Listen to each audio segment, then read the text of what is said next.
Hello everyone and welcome back. Today I have a very special guest here with me. Really? Hi again, I'm Kalen. I am from Michigan. I'm currently living in Michigan. Emily and I met about 5 years ago. Has it really been 5? Just four. Like 4 to 5. Yeah, we met 4 to 5 years ago. We've been keeping in contact since then. I have a background in mental health. I have a master's degree in social work. Love people, love Jesus, love people. Those are my top things. But super excited to be here. Can you just tell us a little bit more about yourself? More specifically, I think this question, like how you see yourself and how people see you. And do you think they're the same? Yeah, that's a great question. I will say, let me back this up by saying I think it takes a minute for me to warm up to people. And I'm not talking like a few hours. Like I'm talking about like weeks, months. I'm talking about that. And so what I always find fascinating is like how people interact with me from the beginning of our first meeting till like later down the road. And I think most recently, I'm thinking about my job even. So I think I show up quietly, right? And I think a lot of people perceive that as shyness, but it's not necessarily being shy. It's me reading the space, figuring out what's happening here, who's doing what, like what dynamics are in this room. And so I think I can automatically come off as shy, a little bit quiet. Once I warm up to people, I start talking a lot and they're like, oh, okay. This is who you are, like this is what you're about. And I think sometimes people can take you for granted, right? Like when you're a quiet person, people think they can do and say anything because they don't think you're gonna say exactly. Or like if you're not outward, like if you're not actually naming it, that you're not seeing that it's happening. And I'm like, just because I'm not like out there or like being super loud about what I notice happening doesn't mean that it's not happening or doesn't mean that I don't notice it. Which is really interesting because I feel like you can sense when people are observing but choosing not to say something versus when you feel like someone truly probably like isn't aware of something that's happening. And obviously you can't, it's never like a perfect guess, but I feel like the people who, to your point, the people who make that assumption, I find very fascinating. Because it's different if they're like, okay, like I try to like suss out situations and see. So yeah, I guess as a follow-up to that, have you noticed that the way people treat you like in the beginning and responding to how you're like being a little bit more quiet or shy, and then versus when they like your personality kind of comes out a little bit more, have you had any experiences where like the way people treat you or see you has like shifted and like positively, negatively, like neutrally, you know what I mean? Because they're like, oh, you're not what I thought, you know, like in that kind of way. Yeah, I definitely see a shift, I think, in the more positive aspect. Like, oh, like, you're cool people. Or like, oh, okay, I didn't know you were this funny. Or like, whatever. And I'm like, I was just sussing you out before. Like, it's not that I wasn't aware or that I wasn't, like, didn't have these traits already. It's just that... It's funny regardless. I was seeing if you were a safe person to, like, to show up in this way. And I also think about it, we talk a lot about our careers. And I think when people, like, see me on paper, they're not necessarily, like, expecting what I am like, when I show up. Which I always find, like, super fascinating. I think people think I'm going to be arrogant or, like, be a know-it-all or whatever. And I'm like, honestly, I'm here to do a job and call it a day. I'm not here to like, I don't need to be the loudest in the room. I don't need to be the smartest in the room. If I am those things, I don't need to also like show those things. I'm not saying I am, but no, I know, like, I don't need to be always loud about it. I do think I need to be louder, and that's something that I'm working on. So people like don't respect me. But I know. Because people you really shouldn't have to be the loudest voice in the room for people to value what you have to say or to even think that like you have an opinion on something, which is, I feel like what I've learned as well going through like different jobs. I know we're both technically still like earlier in our careers, but I think learning that, like the loudest person in the room isn't always, and I guess I would often say like is usually like not the voice that you're like necessarily wanting to hear, like or not the only voice I guess you should be wanting to hear, because people can be very loud and very wrong. And so I think like this something to keep in mind. So when you say yourself on paper, I'd be curious, just so people have, for some people who find it interesting, can you tell us your like MBTI, like your strengths finder, or like your Myers-Briggs or whatever, and like your astrological sign, and if any of these things, or like anything else that you feel might be like an identifier, or like things that you kind of relate to a little bit, if any. Yeah. I love 16 Personality. It's a website that gives you your Myers-Briggs. And I believe I'm an INFJ. Oh, okay. And so honestly, a lot of my things like fall very into to being in the middle. When they typed me, I believe I got an INFJ, and they call it like the advocate. Yes, advocate or idealist. Okay, so INFJ, introverted, intuitive, feeling, and judging. Yeah, yes. And I would say, again, I think I fall on the introvert side because I do like to, I feel recharged when I am like by myself. Again, doesn't mean I don't like people, whatever, but I do get energy and recharge when I have some time away from folks. This is reading from 16 Personalities.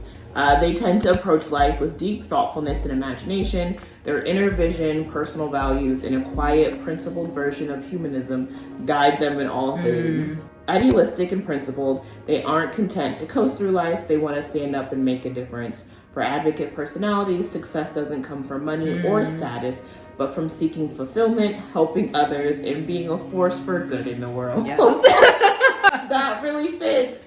Because I think I am someone like you who is like always searching for a deeper meaning, wanting people to feel a part of community, wanting to like feel so you're part of something bigger. And I think that's hard when the world is our westernized society is very much focused on success. It looks like this, it looks like having this job, it looks like having this much money, living here, interacting with these people, being able to buy this and this. Like, I don't care. At the end of the day, like, I really don't care. There are a lot of people out here who are hurting, who are in need of services, who are in need of people to just make them, to recognize their humanity. And a lot of jobs that are out here, I don't know why, we always talking about jobs and career. But I think it is because we're in a very, like, we're in, like, our later-ish 20s. Like, I'm older, but, like, we did the, like, we had our first real job. Right. We did that,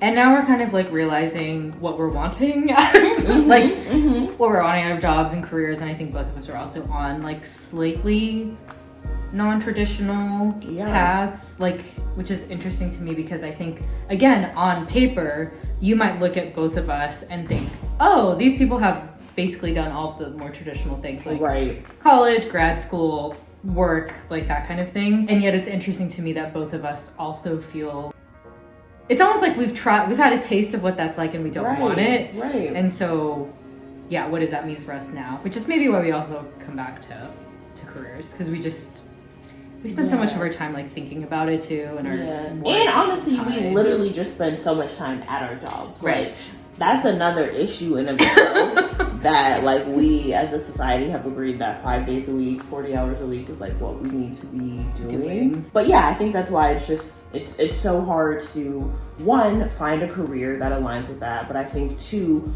also finding a community. And I think it's so important when you are on these non-traditional paths to find community members who will support you, who will remind you like you're doing fine, your success doesn't have to look like this. Really don't even need, if success is not what you're looking for, don't even look for success. If you're looking for happiness, joy, you just want to laugh all the time, how can I support you to do that? And I know it sounds super idealistic like when you sit back and think about it, but that's the life I'm trying to live. That's the life that I think people should have the opportunity to live. And Emily and I were talking about it the other day. She like had a conversation with somebody and I was like, you having that conversation like allows others to know that they can have that conversation. And when people lean into their own liberation, I believe that helps others like know that liberation is possible. Yeah. For sure. Yeah. Are there any other identifiers or labels that you relate to, I guess, like within that? Because I know we talk a lot about, maybe like semi-jokingly, or not like, I don't want to say semi-jokingly, but like we enjoy sending each other like astrological things. Kalen is a Gemini. So I'm wondering, wait, do you know your like rising? Yeah, I feel like being in this Boston sphere, like people would, when I used to live here, people would always talk about like, what is your sign? What is whatever? Yeah. So I know my sun sign's Gemini, my rising is a Libra, and then my moon is Sagittarius. Okay. I like the memes. I can relate to them.